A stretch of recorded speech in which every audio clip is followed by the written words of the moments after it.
Je, unafahamu ya kuwa zinaa ni kufuli linalofunga geti la mafanikio yako wewe ambaye bado hujafanikiwa, na ni shimo linalomeza utajiri wako wewe tayari uliyefanikiwa.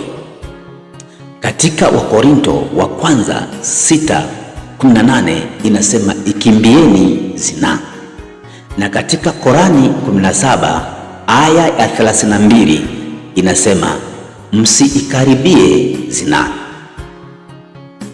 Kwa nini vitabu hivi vinasema hivi?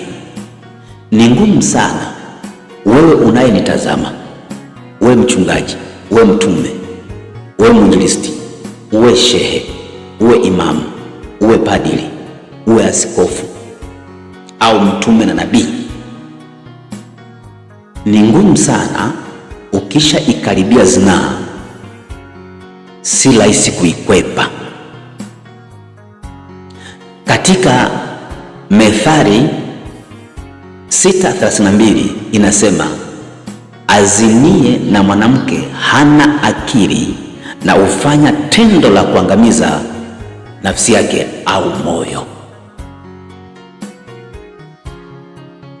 Moyo ndio unaobeba akili, hisia, hiari na matamanio ya kumpenda Muumba, ya uzalishaji ama ya utafutaji.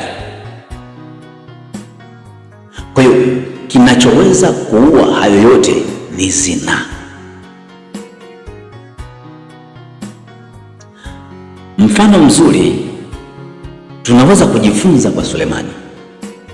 Aliwahi kutamkiwa kwamba hatatokea kabla na baada yako mwenye hekima na utajiri kama huu.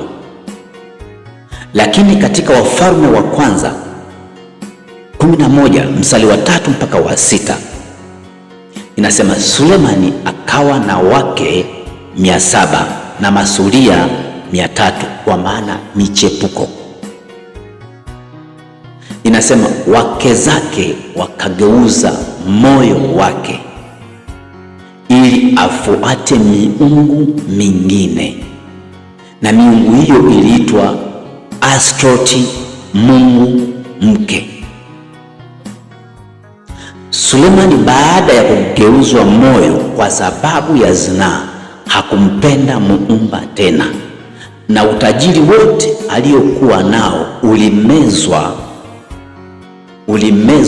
kwa sababu ya zinaa. Sulemani mwisho wake ulikuwa mbaya. Unajua, yeyote unayekutana naye kufanya mapenzi ambaye sio mke wako, kuna vitu unaviacha kwake na yeye anaondoka na vitu vya kwako. Kama ana laana, ana balaa, ana mikosi, basi hivyo vitu nabaki navyo, na wewe kama una vitu vizuri vinabaki kwake. Hii ndio sababu wengine walipothubutu kutembea na baadhi ya wanawake au wanaume wakasema mambo yangu yanaenda, ni kwa sababu yanaenda, ulibeba vitu vya mwingine na wewe ukamwachia bara na laana na mkosi.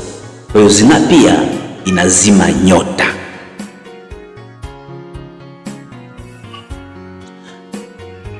Jambo jingine,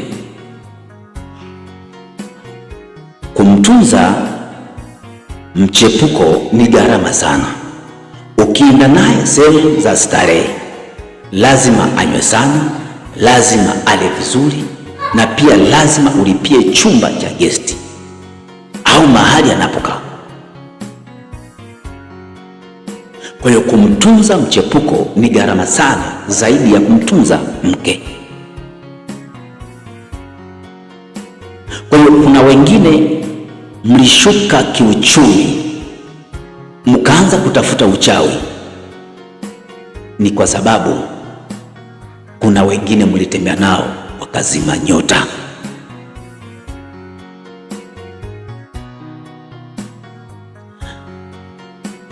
Je, wewe una michepuko mingapi? Comment. Na kama huna, safi.